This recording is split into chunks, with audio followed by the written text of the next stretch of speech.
တယောက်နဲ့တယောက် toxic ဖြစ်ပြီဆိုတော့က unhealthy ဖြစ်တဲ့ behavior တွေပါတယ် relationship တွေပါတယ်အခုချိန်မှာလူတိုင်းမှာစိတ် mental capacity မရှိနေကြဘူးလူတွေကနတ်တွေမဟုတ်ဘူးဆိုတာလေနော်သူဘာလို့ကျင်လဲသူဘာဖြစ်နေတာလဲသူပြောမှသိအချိန်မီအောင်လုပ်ရတဲ့အရာတွေရဲ့အနောက်မှာစိတ်ရှည်မှုတွေပျောက်ကွယ်လာတယ်လူသားဆန်မှုတွေပျောက်ကွယ်လာတယ် feedback ပေးတဲ့အရာမျိုးလေးတွေပျောက်ကွယ်လာတယ်စကားပြောဖို့လိုတယ်ရှောင်မပြေးပါနဲ့ feelings နဲ့ facts နဲ့ခွဲဖို့လိုတယ် stress ရှိနေတဲ့လူတစ်ယောက်က creativity သွားဖို့ဆိုတဲ့အရာကိုတအားခက်တယ်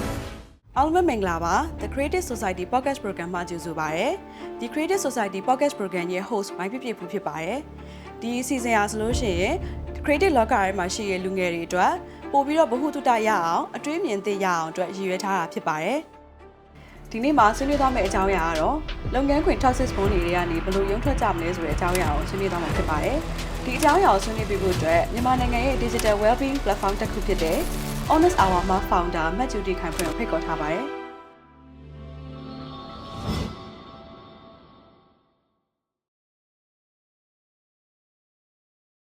အမမင်္ဂလာပါမင်္ဂလာပါအမအကြောင်းလေးမိတ်ဆက်ပေးပါဦးဟုတ်ကဲ့ပါအားလုံးပဲမင်္ဂလာပါကျမတို့ဂျူဒီပါကျမဒီ Honest Hour ရဲ့ founder လည်းဖြစ်တယ်လို့ကျမ corporate တွေအတွက် well-being trainer ရော workplace counselor အနေနဲ့ရောတာဝန်ယူဆောင်ရွက်နေရှိရပေါ့နော်ဟုတ်ကဲ့ပထမဆုံးအနေနဲ့ပေါ့နော်အဲလုပ်ငန်းခွင် toxic ဆိုတာဘယ်လိုမျိုးလဲအမအဲ့ဒါလေးပြောပြပေးပါဦးဟုတ်ကဲ့ဆိုတော့လုပ်ငန်းခွင် toxic လို့မသွားခင်မှာပေါ့နော် toxic ဖြစ်ပြီးတယောက်နဲ့တယောက် toxic ဖြစ်ပြီးဆိုတဲ့ဟိုက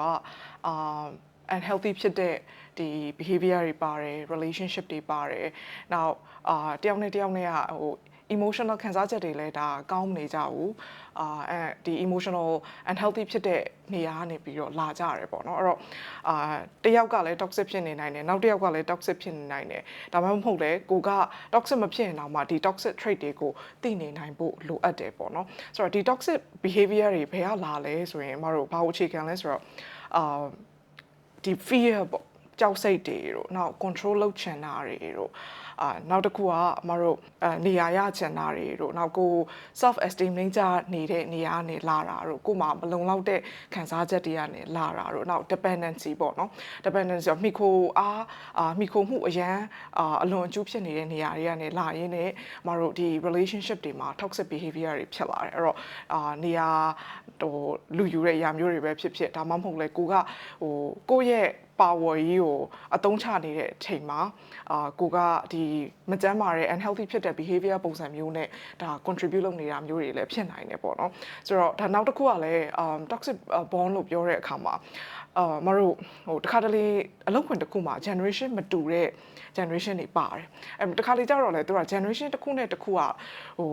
သူလဲသူပုံစံမျိုးနဲ့သူတွေးတယ်ကိုလဲကိုပုံစံမျိုးနဲ့ကိုသွားနေတယ်ဒါမှနည်းနည်းလေးဒီ gap တွေ generational gap တွေကြောင့်လဲဖြစ်နေနိုင်တယ်ပေါ့နော်ဒါပေမဲ့ဒါကတော့ခုနပြောသလိုမတို့ဟို toxic ရလို့တော့တက်လို့မရဘူးဒါပေမဲ့ဒီ generation gap ကြောင့်လဲခုနတယောက်နဲ့တယောက်ဟို toxic bonding လေးတွေဖြစ်လာနိုင်တယ်ပေါ့လေဆိုတော့ဒီလို sign လေးတွေမှာမတို့ဗာလေးတွေ့နိုင်လဲဆိုတော့ဒီအပြောအဆိုလေးတွေတို့အပြုအမူလေးတွေတို့မှာblaming culture လေးတွေသွားတယ်အဲ့တော့တယောက်နဲ့တယောက်ပြစ်တင်ပြောဆိုတယ် criticize လုပ်တယ်နောက်ပြီးတော့အမြဲတမ်းကြောက်နေရတယ်တိမ်ငယ်နေရတယ်နောက်ကိုယ့်ရဲ့ဖြစ်တည်မှုတစ်ခုကတကယ်ကိုဟိုကိုယ့်ကိုသွေးပဲဖြစ်ဖြစ်ကိုယ့်ရဲ့ဖြစ်တည်မှုတစ်ခုရဲရဲဝံ့ဝံ့ချပြခွင့်မရဘူးစိတ်လုံခြုံမှုမရှိဘူးဆိုတဲ့နေရာမျိုးတွေမှာဒီလို trait လေးတွေမတို့တွေ့ရတယ်ပေါ့နော်အဲ့ဆိုလို့ရှိရင်ဒီမှာလုပ်ငန်းခွင်ထဲမှာကြုံရတယ်ပေါ့နော် constructive feedback မဟုတ်တယ်ပေါ့နော် criticize လုပ်တဲ့ negative feedback သွားတဲ့အဲ့လိုမျိုး feedback တွေကိုပေါ့နော်ဘယ်လို resilient ရှိအောင်လုပ်လို့ရလဲ Okay ဆိုတော့အဓိကကတော့မတို့လေအခုချိန်မှာဖြစ်ပျက်တာများတာလေးကတော့လူတိုင်းမှာစိတ် mental capacity မရှိနေကြဘူးအခုဆိုဒါလူတိုင်းလည်းစိတ်အဆင်မပြေမှုတွေများတယ်နောက်ဒီစိတ်အဆင်မပြေမှုရှိတဲ့အချိန်မှာလည်း communication ကိုကောင်းကောင်းစနစ်တကျဟို communicate မလုပ်တတ်ကြဘူးအားစိုက်ထုတ်ဖို့လည်းမရှိပြန်ဘူးဆိုတော့နောက်မှာဖြစ်ကြတယ်ပေါ့နော်အဲ့တော့ constructive feedback ပေးဖို့ကတော်တော်လေးအင်အားလဲသုံးရတယ်နောက်ဟို technique လဲသုံးရတယ်ဒါပေမဲ့အဲ့တော့ဒါလေးတွေကိုဘယ်လိုလုပ်မလဲဆိုတော့ခုနအရင်ဆုံးတော့ကိုယ့်ရဲ့ mental capacity လေးကိုကို boundary ထားပြီးတော့လုပ်ဖို့လိုအပ်တယ်ပြီးတော့ခုနကို communicate လုပ်တဲ့အရာမှာလဲကိုဒီ clear communication ဖြစ်နေကိုကဘာလိုချင်လဲဘာမလိုချင်ဘူးဘာကြိုက်တယ်မကြိုက်ဘူးဆိုတဲ့အရာကိုရင်ကြေးနဲ့ထိရောက်ဒါ communicate လုပ်ဖို့လိုတယ်အခုပြောနေကြစကားလေးတစ်ခုရှိတယ်ဟိုလူတွေကနတ်တွေမဟုတ်ဘူးဆိုတာလေနော်သူဘာလိုချင်လဲသူဘာဖြစ်နေတာလဲသူပြောမှသိမှာ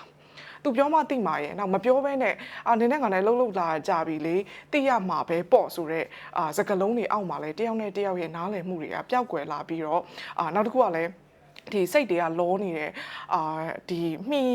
အချိန်မီအောင်လုပ်ရတဲ့အရာတွေရဲ့အနောက်မှာအမတို့ဗာလေးတွေပြောပျောက်ကွယ်လာလဲဆိုတော့စိတ်ရှည်မှုတွေပျောက်ကွယ်လာတယ်လူသားဆန်မှုတွေပျောက်ကွယ်လာတယ် feedback ပေးတဲ့အရာမျိုးလေးတွေပျောက်ကွယ်လာတယ်အဲ့တော့အရင်ဆုံးတော့ဒီကိုယ့်ရဲ့ individual mental well-being ကို protect လုပ်မယ်စောင့်ရှောက်မယ် self care တွေလုပ်တယ်အဲ့ဒီနောက်ကနေမှကိုလည်းခုနကိုယ့် energy လေးကိုနဲ့ကိုယ့်ရဲ့ချိတ်ဆက်မှုတွေကောင်းလာပြီဆိုကိုနဲ့သူများရဲ့ချိတ်ဆက်မှုကိုလည်းကိုပို့ပြီးတော့အင်အားစိုက်ထုတ်နိုင်တယ်ဆိုတော့ဒီလိုစကားပြောတဲ့နေရာလေးမှာမတို့အဓိကကတော့စကားပြောဖို့လိုတယ်ရှောင်မပြေးပါနဲ့ပြီးရင်မတို့ပြောတဲ့နေရာလေးမှာလည်းခုနကိုက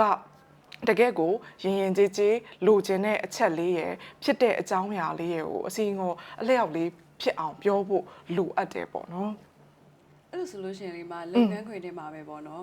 တယောက်နဲ့တယောက်အထက်လူကြီးရဖြစ်စေပေါ့နော် human dominic လုပ်တဲ့အပိုင်းအောင်ပါအဲ့လိုဆိုလို့ရှိရင်ရော dominic လုပ်ခံထားရမှန်းရောကိုသိနိုင်ဟာပေါ့နော်ဘလို့အချက်တွေကပို့ပြီးသိစေတယ် human dominate လုပ်တယ်ဆိုတဲ့ဟိုကလေဒီပုံကိုရေးရလွှမ်းမိုးမှုကပို့ပြီးတော့ဒါစနစ်လုပ်ငန်းခွင်ရဲ့စနစ်ထက်ကိုပို့ပြီးများသွားပြီပေါ့နော်အဲ့တော့ခုနစနစ်တွေနဲ့အလုပ်လုပ်တာမဟုတ်ဘဲနဲ့ခုနလူတွေရဲ့ power imbalance လုပ်တဲ့အရာမျိုးတွေတို့ control လုပ်တဲ့ culture တွေတို့နောက် fear base ပေါ့နော်အဲ့တော့အဲ့မှာလဲခုနကိုဘာလုပ်တတ်တယ်ကိုဘာလုပ်နိုင်တယ်ဆိုတာအထက်ကိုဘယ်သူနဲ့တည်တာလဲဆိုတော့လုပ်ငန်းခွင်ထဲမှာဘယ်သူနဲ့တည်တာလဲဆိုတဲ့အချက်ကဒါဟိုအထင်ရှားဆုံးဖြစ်လိမ့်မယ်ပေါ့နော်ဆိုတော့အဲ့လိုတွေမှာလဲကိုကအများတန်းခုနကိုယ့်ရဲ့ကိုသွေးကိုပြသဟိုရဲရဲဝံ့ပြသလို့မရဘူးအများတန်းကြည်နေရတယ်လူတွေနဲ့ပဲလူတွေရဲ့ဒီလွှမ်းမိုးမှုအောက်မှာပဲကိုကနေနေရတယ်စနစ်တစ်ခုမရှိနေဘူးဆိုရင်တော့ဒါကဒီလုပ်ငန်းခွင်ဒီပြောရမယ်ဆိုရင်တော့ခုနပြောသလို human dominated ဖြစ်နေတယ်ပေါ့နော်အဲ့တော့စနစ်ကလည်းလုပ်ငန်းတစ်ခုရေရှည်လည်ပတ်ဖို့ရယ်နောက်ကိုယ့်ရဲ့ဒီ SOP ကိုဘာလုပ်ရမှာလဲကိုဘာကိုတာဝန်ယူရမှာလဲနောက်ရုံးမှာဒီ culture တစ်ခုရဲ့ဟိုအားနည်းမှုလဲပါတာပေါ့နော်ဒီလိုမျိုးဖြစ်လာပြီဆိုလို့ရှိရင်အဲ့တော့ culture ခေါင်းတစ်ခုကိုလည်း healthy ဖြစ်တဲ့ဟာလေးကိုမတို့လုပ်ဖို့လိုအပ်တယ်အဲ့လိုမျိုး dominate လုပ်တဲ့သူတွေကလေ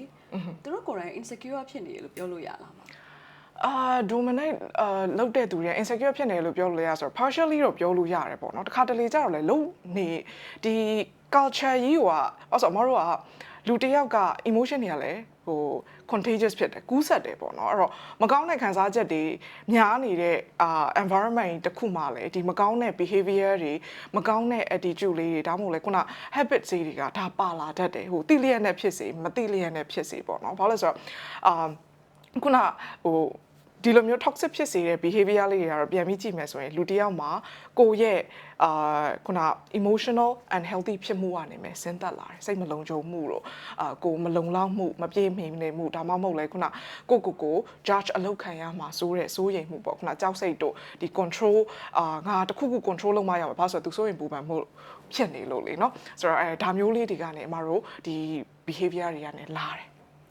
အဲ့လိုမျိုး dominic လောက်ခံရတဲ့သူဖြစ်ပေါ့နော်ဒါမှမဟုတ်မလုံခံရတဲ့ပုံမှန်လူဖြစ်ပေါ့အလုပ်ပင်ပန်းတာရယ် bank out ဖြစ်တာရယ်ဘယ်လိုခွဲခြားလို့ရမှာလဲ Okay အလုပ်ပင်ပန်းတာကအမတို့ stress ပေါ့နော်အလုပ်ဟို stress ကတော့လူတိုင်းမှာအလုပ်လုပ်တဲ့ဟို individual တယောက်တိုင်းမှာရှိတယ်အဲ့တော့ကိုကဒီစိတ်ဖိစီးမှုဒီဟိုနာတာရှည်စိတ်ဖိစီးမှုတစ်ခုဖြစ်လာတယ်နောက်တစ်ခုကတခါတလေ burn out အဆင့်ရောက်ပြီဆိုလို့ရှိရင်လေကိုကဒီအလုပ်ကိုတကယ် passionate ဖြစ်လို့လုပ်ခဲ့တာ but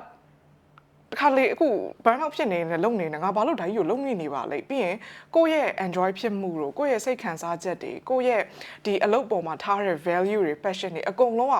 ဟိုပျောက်ထွက်သွားတယ်ပြီးရင်ခံစားချက်တွေလည်းမတို့ဒီဘယ်လိုပြောရမလဲnumb ဖြစ်သွားတယ်ပေါ့နော်ထုံသွားတယ်ဟာပျော်တာလည်းမသိဘူးမပျော်တာလည်းမသိဘူးပြီးရင်ခုနစိတ်ဆိုးရကောင်းဟိုပေါ့နော်စိတ်အစဉ်ပြေနေရလားမပြေနေရလားမသိဘူးဒါကြီးရန်တရားကြီးကိုလဲပတ်ဖို့ကိုပဲဒီ burn out ကသွားနေစိတ်ထောင်းကိုကြီးဖြစ်တဲ့နေရာတစ်ခုပေါ့နော်စိတ်ဖိစီးမှုကတော့ခုနအလုပ်လုပ်တဲ့သူတိုင်းမှာအနည်းနဲ့အများတော့ရှိတယ်ဒါပေမဲ့အဲ့ဒီဟာနာတာရှည်ကြီးဖြစ်လာပြီဆိုလို့ရှိရင်ဒါ burn out ဖြစ်လာတယ်အဲ့တော့ burn out stage ကလေဟိုချက်ချင်း overnight ရောက်တဲ့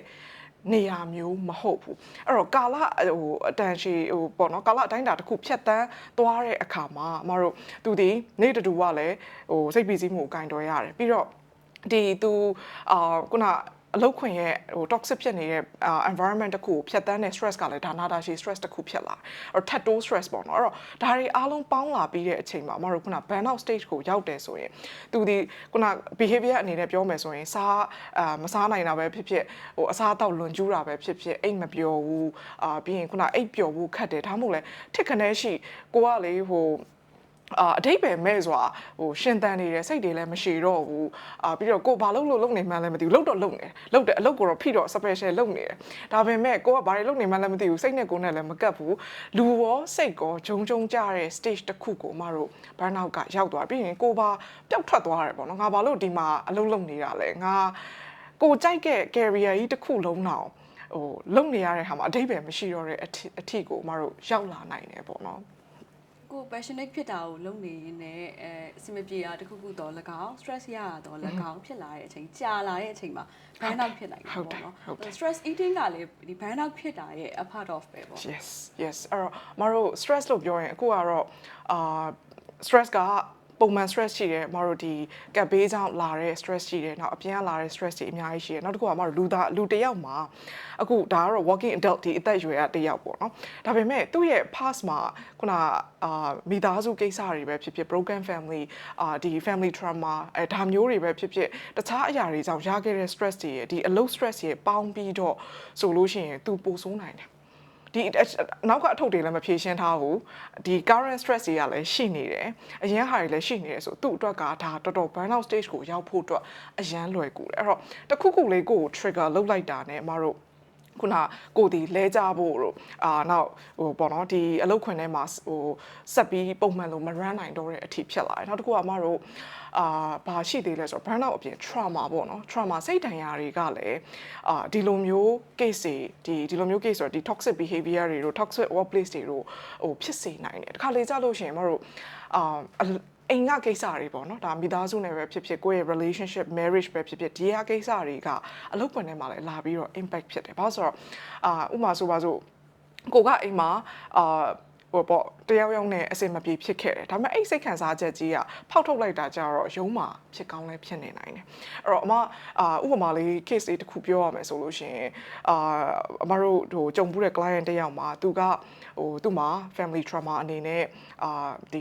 အမေနဲ့ပြဿနာဒီအမေ trauma ရှိတယ်ပေါ့နော်မိသားစု trauma ရှိတယ်အဲ့တော့သူကအလုပ်မှာအဆင်မပြေဘူးပြောတယ်ဘာအဆင်မပြေတာလဲဆိုတော့သူ့ရဲ့ manager နဲ့သူအဆင်မပြေတာအဲ့တော့ဘလို့အဆင်မပြေတာလဲဆိုတော့အရာကိုနှိုက်ချွတ်သွားတဲ့အခါမှာအဲ့သူ့ manager ရဲ့ပြောပုံဆိုပုံရဲ့ communicate လုပ်တဲ့ pattern တွေ treat လုပ်တဲ့ပုံစံတွေကဘာကို remind လုပ်စေလဲဆိုတော့သူ့အမေရဲ့ pattern တွေအတိုင်း remind လုပ်စေတဲ့အတွက်သူဒီအလုပ်ထဲမှာအလုပ်ကိုမပြောနေဘူးဒါပေမဲ့ပြန်ရှာကြည့်ရဲ့အချိန်ကြတော့မှဟုတ်ပြီ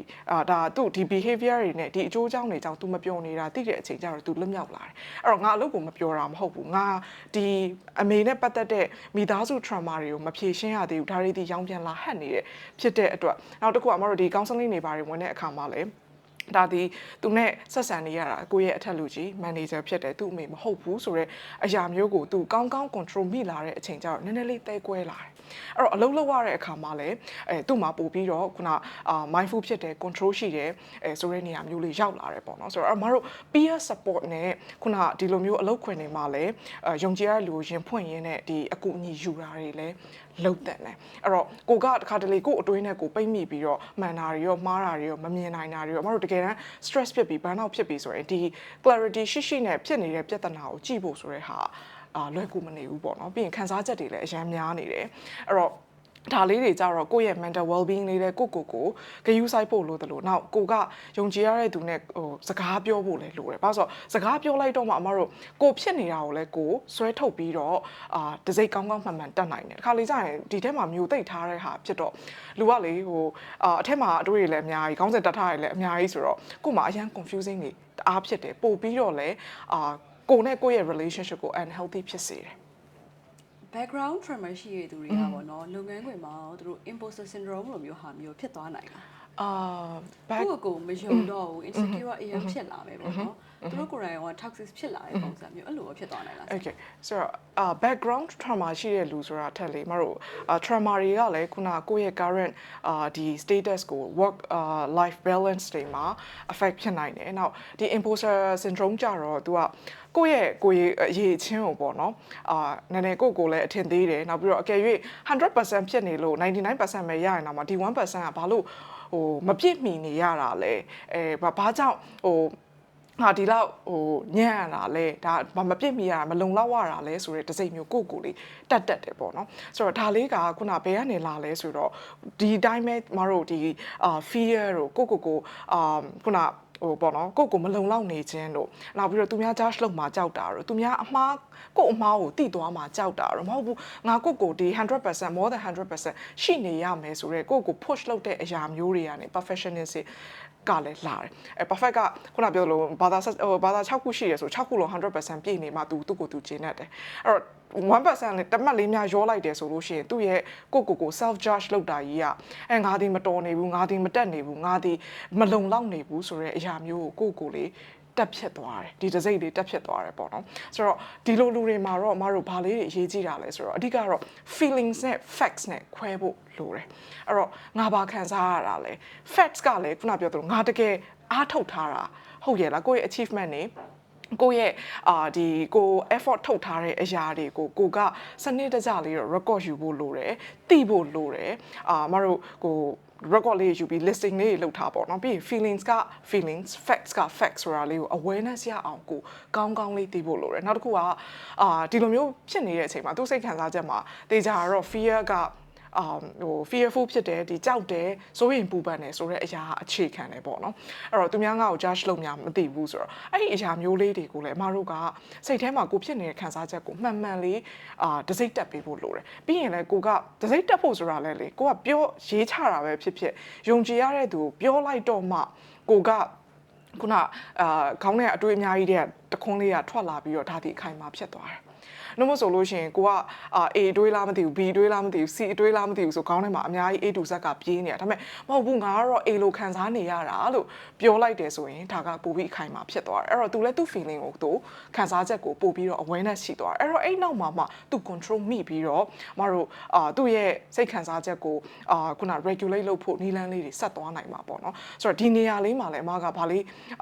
ကို encourage လုပ်ချင်လဲဆိုအဲ့စကားပြောဖို့လေကိုဖြစ်နေတဲ့အကြောင်းအရာလေးတွေကိုတကယ်တမ်းလေဒီ workplace ပဲဖြစ်ဒီ relationship ဟာတွေပဲဖြစ်စပွဲပေါ်တင်ပြီးတော့ဘာတွေဖြစ်နေတာလဲဆိုတဲ့အရာလေးကိုရှင်းချလိုက်ဖို့လိုတယ်အဲ့တော့ခုနဘာခံစားလိုက်ရတယ်အဲ့ခံစားချက်ကိုဖြစ်စေတာဘယ်လို့ရကြောင်လဲဘယ်လို behavior တွေကြောင့်လဲဆိုတဲ့အရာပေါ့နော်မတို့ emotion တွေတိုင်းမှာ information ရှိတယ်plain တော့ဖြစ်မလာဘူးပေါ့နော်အဲ့တော့ emotion တစ်ခုဖြစ်တယ်အဲ့ emotion ကဘယ်ကနေလာတာလဲတခါလေကြာရင်လေဒီအလောက်ကလာတဲ့အလောက်ကလူတွေရဲ့ပတ်ဝန်းကျင်ကလာတာဖြစ်ချင်မှဖြစ်မယ်သူ့ရဲ့ဒီအရင်အရှိကခုနကိုယ့်ရဲ့ live episode တွေကလည်းလာတာဖြစ်ကောင်းဖြစ်နေတယ်အဲ့ pattern တွေကလာတာလည်းဖြစ်နိုင်တယ်ဆိုတော့ကိုကပြောပါနောက်ခုနဒီ emotion တွေဖြစ်ပျက်နေတဲ့အရာတွေအားလုံးကိုလည်းနည်းနည်းလေးတော့ reflect လုပ်ပြီးတော့မတို့ပြန်ပြီးသုံးသပ်ဖို့လိုတယ်စကားပြောဖို့လိုတယ်နောက်ဒီဖြစ်သွားတဲ့ဖြစ်စဉ်တွေမှာ personalize တွေတို့ emotion နောက် like တာတွေတို့လုပ်တယ်ဆိုရင်ဒါရပိုဆိုးစေတယ်အဲ့တော့ပိုပြီးကြီးသွားတယ်နောက်ခေါင်းစဉ်တက်တာတွေမှားတယ်ဆိုလည်းမလိုလားအပ်တဲ့မတို့ခုနပြဿနာတွေဒီ toxic ဖြစ်တဲ့အရာတွေပဲဖြစ်ခုနအလုပ်ခွင်ထဲမှာလည်းတယောက်နားလည်မှုလွဲတဲ့ဟာတွေပိုပြီးဖြစ်နိုင်တယ်အဲ့လိုဆိုလို့ရှိရင်လေဆရာအခုဖြစ်နေတဲ့ကိုယ့်ရဲ့ခံစားချက်တွေကိုပေါ့နော် documented တေချာလုပ်တတ်ဖို့အရေးကြီးကြတာပေါ့နော်ဟုတ်တယ်အဲ့တော့အတိကလေးကကိုအခုလောလောဆယ်ထိုင်နေတဲ့အချိန်လေးမှာတော့ငါစိတ်ခံစားချက်ဝမ်းနေတာလားပျော်တာလားဒေါသထွက်တာလားစိတ်အလိုမကြတာလားဟုတ်ပြီစိတ်အလိုမကြရဲဆိုလဲဘာကိုစိတ်အလိုမကြတာလဲ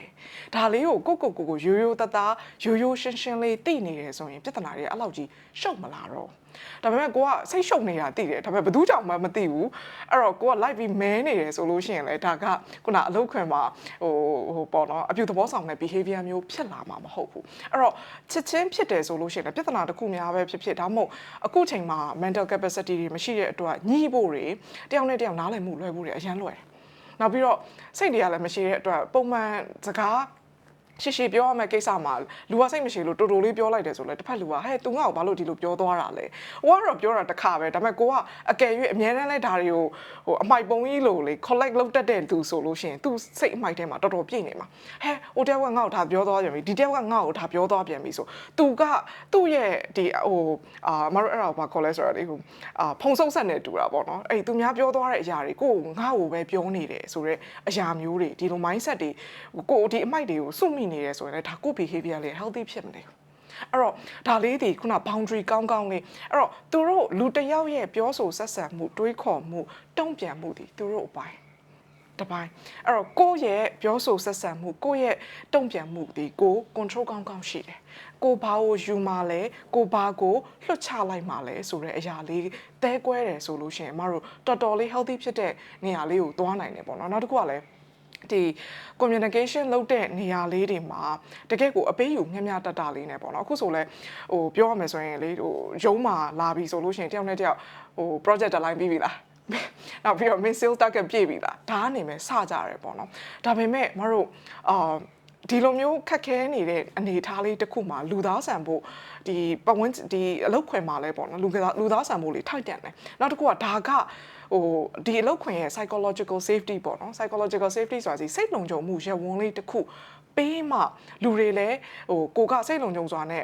ကိုယ့်ရဲ့ကိုယ်သွေးချပြနိုင်တယ်ပြဿနာရှိရဆိုလည်းရှင်းကြမယ်။နောက်တစ်ခုဟိုမှားသွားတယ်ဆိုရင်လည်းဒါကိုဟိုရဲဝံ့အမားကို celebrate လုပ်နိုင်ပြီးတော့အမားကိုအမှန်ဖြစ်ရာကိုသွားအောင်လို့အတူတူသွားကြမယ်ဆိုတော့ right attitude လေးအမားတို့ရှိနိုင်မှာဖြစ်တယ်ပေါ့နော်။ဆိုတော့ဒီလိုမျိုးအမတို့တယောက်ချင်းစီ individual level မှာလည်းကိုယ်စိတ်ခံစားချက်ကိုယ့်ရဲ့ပြောဆိုဆက်ဆံတဲ့အရာတွေကို control လုပ်မယ်နောက်ကိုအကြည်တက်လေးကိုဒါနပေးနိုင်တယ်ဆိုလဲကောင်းတာပေါ့နော်ပြီးရင်လည်းခုနကိုပြောမဲ့ဆိုမဲ့အရာတွေမှာကိုတတိလေးပြုတ်ပြီးတော့ mindful communication လေးသွားတယ်စကားလေးလိုတာကို assertive ဖြစ်နဲ့ပြောမယ်ဆိုရင်ခုနဒီ toxic ဖြစ်တဲ့ behavior တွေတို့စိတ်မလုံခြုံမှုရဝန်းတွေတို့ကိုတော်တော်လေး short ချပေးနိုင်မှာပေါ့နော်The Creative Society Podcast Program ဖြစ်မြောက်ရေးအတွက်အဓိကကူညီပံ့ပိုးပေးထားတာတော့ iNation စုဖုန်းဆိုင်မှာဖြစ်ပါတယ်။ iNation စုဟာဆိုရင် iPhone 2အလုံးတန်ပါကင်အလုံးတစ်တွေကိုပါ after care service အပြည့် warranty အပြည့်နဲ့စိတ်ချယုံကြည်စွာရောင်းချပေးနေတဲ့ iPhone shop တစ်ခုဖြစ်ပါတယ်။ကို့အနေနဲ့ iPhone ဝယ်ဖို့စဉ်းစားနေတယ် iPhone နဲ့ပတ်သက်ပြီး warranty ရော after care service အပြည့်ရောယူတဲ့ဆိုင်မျိုးကိုစဉ်းစားနေရဆိုလို့ရှိရင်တော့ iNation စုမှာလာရောက်ဝယ်ယူဖို့ဖိတ်ခေါ်ပါတယ်။ iNation စုဖုန်းဆိုင်ရဲ့ location ကတော့ Time City Mall ရဲ့ mobile ဆောင်မှာတည်ရှိပါတယ်။ဆရာမပြောပြသွားတယ်ပေါ့နော်ဒီ toxic ဖြစ်တဲ့လုပ်ငန်းခွင်ထဲမှာပိတ်မိနေတဲ့လူတွေအတွက် tips တွေကအရန်ကိုပညာရအရန်နားလေရလွယ်ပေါ့နော်အဲ့လိုအပိုင်းပြီးတော့လေအခုဒီ Creative Society Podcast မှာအများဆုံးအဖြစ်ညီတို့ target ရည်ရွယ်ထားတာလူငယ်တွေပုံများတယ်ပေါ့နော်အဲ့လူငယ်တွေကသူတို့စိတ်ဝင်စားတဲ့ဝါသနာပါတဲ့အလုပ်ကိုလုပ်တယ်လုပ်နေရင်အဲ့အလုပ်မှာအရန်ပိတ်မိသွားတယ်ပေါ့နော်အရန် track ဖြစ်သွားတယ် workaholics ဖြစ်သွားတယ်ပေါ့နော်အဲ့လိုမျိုးလူတွေကရောစိတ်ယောဂဖြစ်နိုင်လားစိတ်အခြေအနေတစ်မျိုးလားပေါ့ဆရာမရဲ့အမြင်လေးကိုလည်းပြောပြပေးပါဦးဆိုတော့ဒီမှာနှစ်ပိုင်းပေါ့နော် workaholic ရယ် creative ဘိုင်းမှာလုပ်တဲ့လူရယ်ပေါ့နော်အဲ့တော့ workaholic နဲ့စလိုက်မယ်အဲ့တော့ workaholic စဖြစ်ပြီဆိုတဲ့ဟိုကလေသူကအနောက်မှာတခုကသူတို့ push လုပ်နေရပေါ့နော်ဇောတစ်ခုနဲ့သွားနေရဆိုတော့စိုးရင်ပူပန်မှုပေါ့ငါမပြီးလို့ရှိရင်ငါမလုပ်လို့ရှိရင်ဘာဖြစ်မှာလဲငါဖြစ်အောင်တော့လုပ်ရမယ်ငါတခုခုကို proof လုပ်ရမယ်ဒါမှမဟုတ်လေဒါကိုမှီမရမယ်မဟုတ်ရင်ငါ judge အလုပ်ခံရမယ်ဆိုတော့ခုနအနောက်ကတခုခုလိုက်တယ်ဆိုရဲဇောနဲ့ပဲဖြစ်ဒါမှမဟုတ်ရှောင်ပြေးခြင်းတဲ့အရာမျိုးနဲ့လည်းအမတို့အလုပ်တွေပို့လုပ်တာရှိတယ်ဒီတချို့ပြဿနာတွေကိုမဖြေရှင်းမဲနဲ့ငါအလုပ်တွေပို့ဖိလုပ်လိုက်မယ်ကို life မှာပြဿနာတွေခုနပြောရဲဟိုအလုပ်ကပဲလာ personal life ကပဲလာ relationship ကပဲလာဒါတွေကိုဟို confront လုပ်ပြီးတော့ရင်ဆိုင်ဖြေရှင်းဖို့ထက်သူကဘာအရင်စလုပ်လဲဆိုငါလုပ်တယ်ကြီးပဲလုပ်ချပလိုက်မယ်မေ့အောင်လို့ပဲဖြစ်ဒါပေမဲ့ဟိုရှောင်ပြေးအောင်ပဲဖြစ်ပေါ့နော်လုပ်လိုက်တယ်ဆိုလို့ရှိရင်ဟုတ်ပြီဟိုပြဿနာတွေကတော့ရှောင်ပြေးလို့တော့မရဘူးပေါ့နော်ဒါတွေကနောက် trigger တစ်ခုထပ်ရှိလာလေကိုကအဲ့မှာပို့ပြီးတော့ကိုပြေးလာတဲ့အရှိန်ရယ်ရှောင်ပြေးနေတဲ့အရှိန်ရယ်ဒီ trigger ရယ်နဲ့ပေါင်းပြီးကိုအကြနာတဲ့ဘိုင်းကိုပို့ပြီးရောက်တယ်အဲ့တော့ခုန workaholic လုပ်နေရဆိုလို့ရှိရင်ငါဘာအတွက်ကြောင့် workaholic လုပ်နေရလဲဘာကြောင့်ဒီရန်တရားကိုဒီထက်ပို့ပြီးတော့ငါ2ဆ3ဆလုပ်ရမယ်ဆိုတဲ့ဟာသွားတာလေကို့မှာ intention တော့ရည်ရွယ်ချက်ကောင်းကောင်းတော့ရှိဖို့လိုတယ်ဒါပေမဲ့ဒီ intention ကရည်ရွယ်ချက်ကြီးလည်းမရှိဘူးပြီးတော့ကိုအလုပ်လုပ်နေတဲ့ဟာဒီခုနစိတ်ခံစားချက်တွေဒီအရှိမဖြစ်ပျက်ခဲ့တဲ့အရာတွေကိုရှောင်ပြေးဖို့behavior တစ်ခုအနေနဲ့လုပ်တယ်ဆိုတော့ workaholic ကဒါပြောမယ်ဆိုရင် stress release လည်းမဖြစ်ဘူးပို့ပြီးတော့ဟိုဘယ်လိုပြောရမလဲကိုယ့်ရဲ့ mental well being physical well being ကိုပို့ပြီးတော့ထိခိုက်နိုင်တယ်ပေါ့နော်အဲ့တော့မတို့ work and life balance ကတကယ်တမ်းပြောရမယ်ဆိုတော့မဖြစ်နိုင်ဘူးရှိဖို့အရန်ခက်တယ်အဲ့တော့ work life harmony ကိုပို့ပြီးသွားစေချင်တယ်ပေါ့နော်အဲ့တော့ကို work လုပ်တယ် life မှာလည်းကိုကဘယ်သူပါကိုဘာလုပ်နေတယ်ကိုအတိတ်ပဲရှိဖို့လေအမတို့အခုချိန်မှာအရန်လို့လမ်းပြောက်တဲ့ခေတ်မှာအဓိကကတော့ကိုဘာကြောင့်ရှင်သန်ဖြတ်တန်းနေလဲဆိုတော့ခေါင်းစဉ်လေးတစ်ခုကတော့အမတို့မှာလို့တယ်အဲ့တော့ work လုပ်မယ် life လုပ်မယ်နောက်အမတို့ဒါလေးကိုညီညွတ်နဲ့ harmony ဖြစ်လေးသွားဖို့လိုတယ်ပေါ့နော်နောက်တစ်ခုကပိုဆိုးတာလေးကဒီမှာcreative industry ဖြစ်တဲ့အတွက်ကိုကအရန်ကိုရဲ့အုံနောက်ဟို creative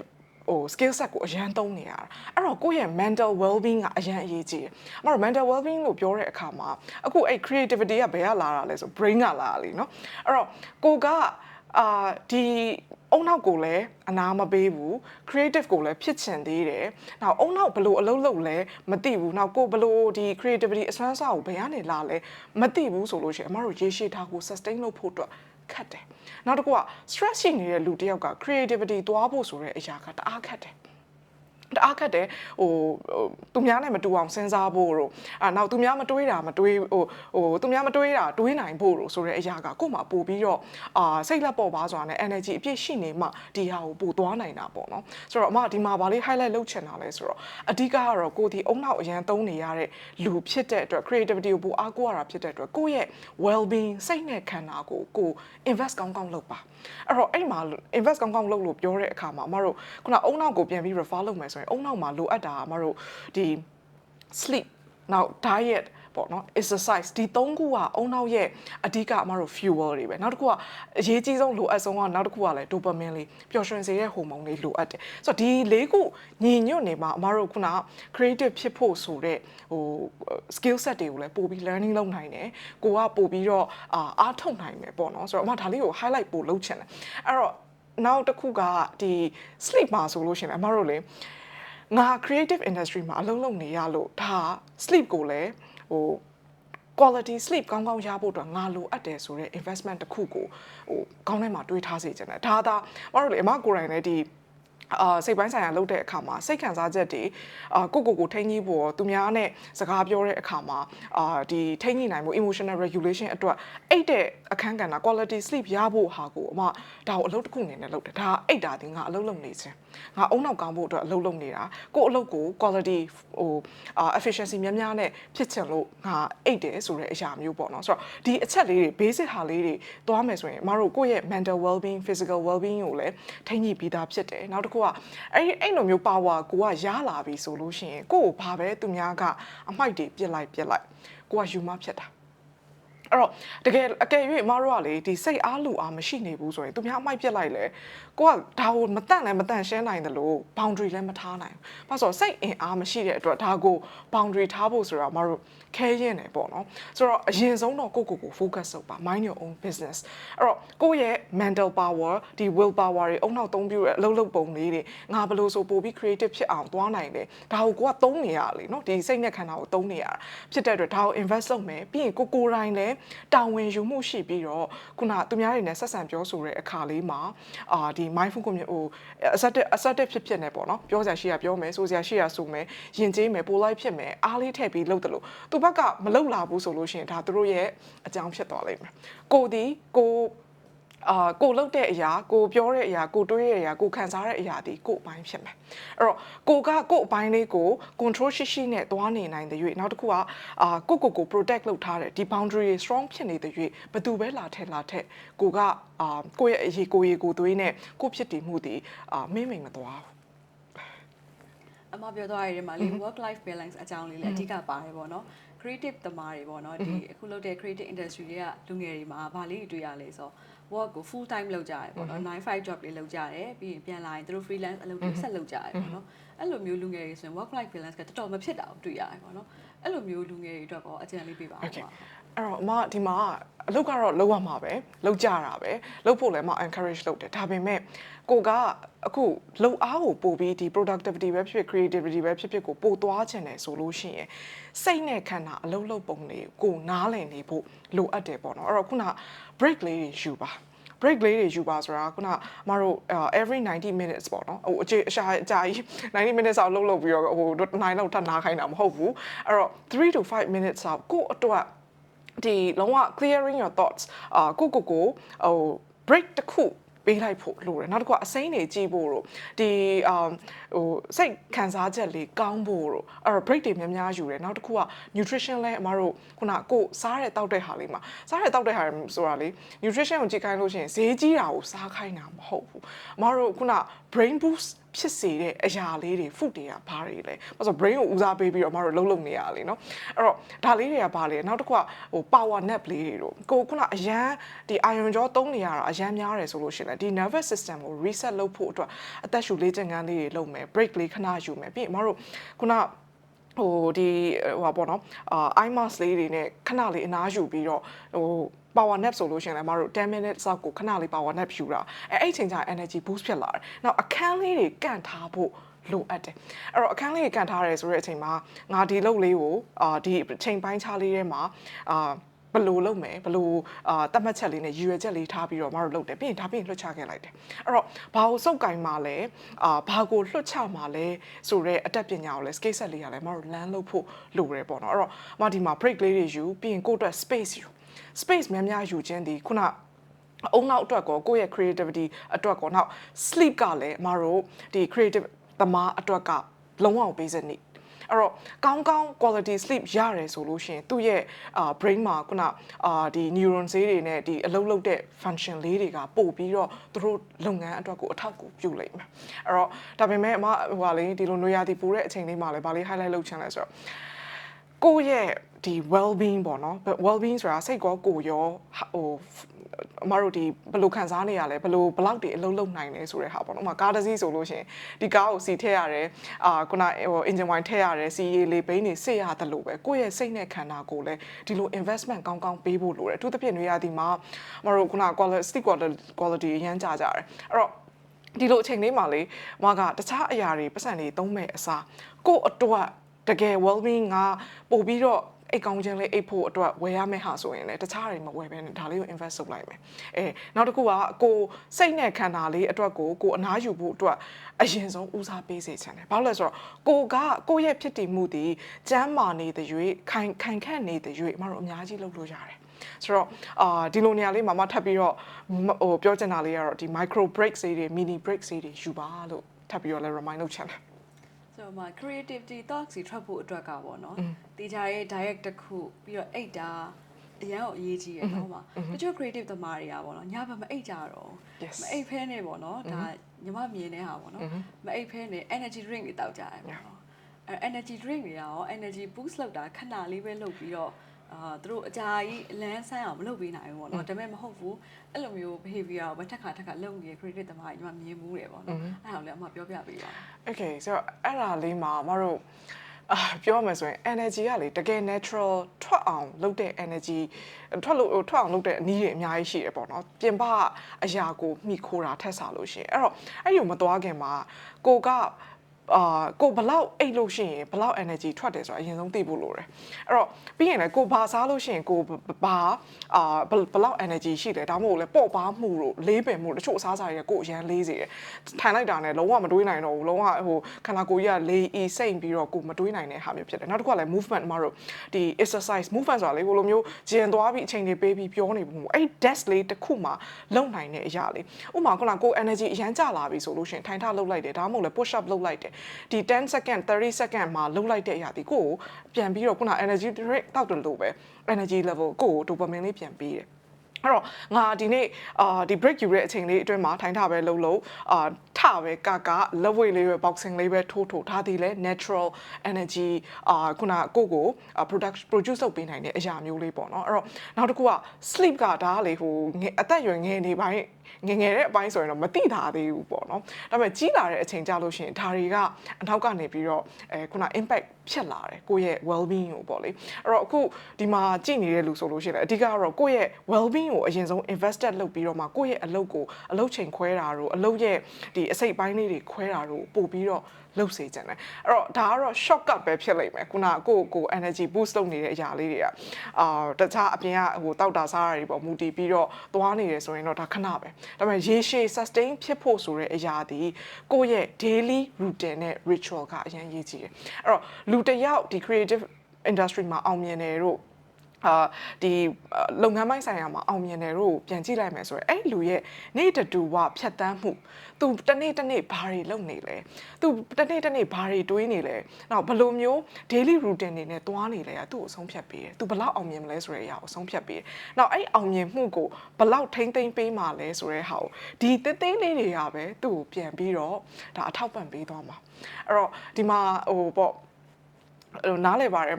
လူငယ်တွေအနေနဲ့ဒါလေးက shortcut ဖြစ်တယ်ဆိုပေမဲ့လည်းရေရှည် sustain လုပ်နိုင်မဲ့နည်းလေးတွေကိုစပြီးလုပ်ကြည့်ပါလူကလေလုပ်ကြည့်တဲ့အချိန်ကျမှဟဲ့ဒါဟုတ်ပါလားဆိုပြီးသူများပြောတဲ့ဟာထက်ကိုယ်တိုင်လုပ်ကြည့်လိုက်တဲ့အချိန်ကျတော့မှကိုလက်ခံပြီး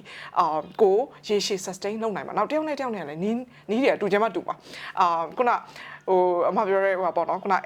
sleep ဆိုတဲ့နေရာလေးမှာလည်းတယောက်က8နာရီအိမ်မှအားပြည့်တယ်တယောက်က9နာရီအိမ်အားပြည့်တယ်တချို့ကျတော့လည်းမနေ့အစောကြီးထားရင်အဆင်ပြေတယ်တချို့ကျတော့လည်း night out ကြမှာပို့ပြီး concentration ရတာလည်းရှိတယ်ဒါပေမဲ့အဲ့ဒါကြရင်ကိုယ့်ရဲ့ body clock ကိုဘယ်လို adjust လုပ်မှာလဲပေါ့နော်right way ဆိုတဲ့အရာကြီးကတော့ရှိမနေဘူးဥပမာဒီလိုည8နာရီအိမ်ကိုအိမ်ရမယ်8နာရီအိမ်မှာ productivity ထွက်မှာတော့ creativity ထွက်မှာတော့တသက်မထဲတော့မဟုတ်ဘူးကိုယ့်ရဲ့ခန္ဓာကိုယ်နားထောင်ပြီး adjustment လေးတွေဘာလို့လုပ်တတ်လဲဟုတ်ကဲ့ပါအမနောက်ဆုံးအနေနဲ့ပေါ့နော်အခုလက်ရှိအလုပ်ထဲမှာ toxic environment မှာပိတ်မိနေတယ်အဲ့လိုလည်းမထွက်နိုင်ဘူးပေါ့နော်အဲ့လိုမျိုးလူတွေအတွက်လည်းအမအားပေးစကားအကြံပြုစကားလေးပြောပြပါဦး Okay ဆိုတော့အမဒီမှာတော့ဗာလေး highlight လုပ်ချင်လဲဆိုတော့အခုကိုကဒီလိုမျိုးအချက်တင်နဲ့ရင်ဆိုင်နေရတယ်ကိုမပြောနေဘူးကိုစိတ်ပိုင်းဆိုင်ရာလည်းအဆင်မပြေနေဘူးဆိုရင်တော့အရင်ဆုံးတော့ဒီအချက်လေးတွေကိုကို aware ဖြစ်ပါပြီးရင်နောက်အကူအညီလေးရယူဖို့အတွက် peer support ပေါ့နော် peer support လေးရယူပါကိုထွက်လဲလောလောဆယ်ထွက်လို့မရသေးဘူးဆိုလို့ရှိရင် peer support လုပ်မယ်နောက်ကိုအတွက်ကို self care ကိုဂရုစိုက်ခြင်းပေါ့နော်အဲ့တော့ဒါပေမဲ့ဘယ်အရာမှတော့တစ်သက်လုံးစာအတွက်တော့မဟုတ်ပါဘူးပေါ့နော်အဲ့တော့ဒီမှာမတို့ကိုမကြိုက်တာကိုအစင်မပြေနေတာကိုဖြတ်တန်းခြင်းရဲ့နောက်ွယ်မှာတော့မတို့အားထုတ်လိုက်ရတဲ့ effort တွေဒါမှမဟုတ်လဲကိုငိုကြွေးလိုက်ရတဲ့မျက်ရည်တွေရှိမယ်။နောက်ကိုအစင်မပြေတဲ့နေ့ရက်များစွာဖြတ်တန်းလာတဲ့အချိန်တိုင်းတာတွေဒီဒါကိုအတွက် life experience တစ်ခုပါပဲအဲ့တော့အပြုသဘောဆန်စွာလေးနဲ့အမတို့ဒီ period လေး episode လေးကိုအတူတူဖြတ်တန်းကြမယ်အဲ့တော့ကိုကsupport လိုတယ်ဆိုလို့ရှိရင်လည်းကိုအလုပ်ခွင်ထဲမှာ support မရဘူးဆိုရင်အမတို့ခုနဒီ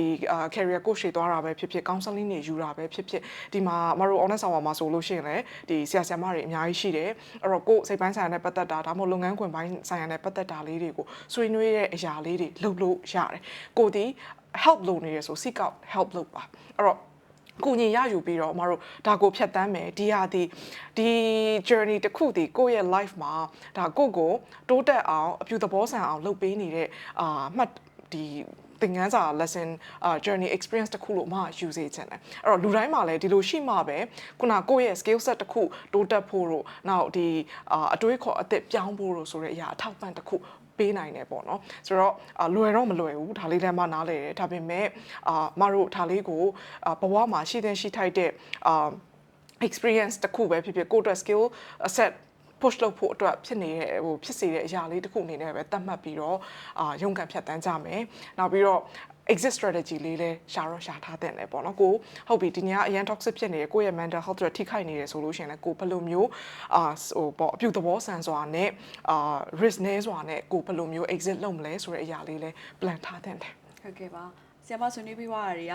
ဒီ creative industry ကလူငယ်တွေအတွက်ဒါမကပဲနဲ့တခြား industry ကလူငယ်တွေအတွက်ပါအရန်အသုံးဝင်ပါတယ်ဆရာမပြောပြသွားတဲ့အတွက်ကျေးဇူးအများကြီးတင်ပါတယ် ဆရာမကိုမေးချင်တာသိချင်တာရှိလို့ရှင်လဲ comment box မှာမေးခွန်းလေးထားခဲ့လို့ရပါတယ်honest hour application လေးရှိရကြတယ်เนาะဆရာမအဲ့ဒါလေးတောင်းဆုံးပြောပြပါအောင် ဟုတ်ကဲ့ပါအဲ့တော့ကိုယ့်ရဲ့စိတ်ပိုင်းဆိုင်ရာနဲ့ပဲဖြစ်ဖြစ်ကိုယ့်ရဲ့လုပ်ငန်းခွင်ဆိုင်ရာအကြောင်းတွေကိုဆွေးနွေးခြင်းနဲ့ရင်ဖွင့်ပြောဆိုခြင်းနဲ့ဆိုလို့ရှိရင်မတို့ application လေးကညပိုင်း9နာရီကနေ17နာရီကိုနေ့စဉ်ညတိုင်းပေါ့နော်အဲ့တော့ဆရာမတွေနဲ့ဒါဆွေးနွေးလို့ရတဲ့ chat platform လေးလည်းရှိပါတယ်အဲ့ honest hour app ကို iOS ပဲဖြစ်ဖြစ် Android ပဲဖြစ်ဖြစ်မှာ download လုပ်ပြီးတော့စတင်အသုံးပြုနိုင်ပါတယ်ရှင်ဟုတ်ကဲ့ကျေးဇူးပါနောက် podcast စီမှာပြန်လည်တွေ့ကြပါမယ်ကျေးဇူးပါ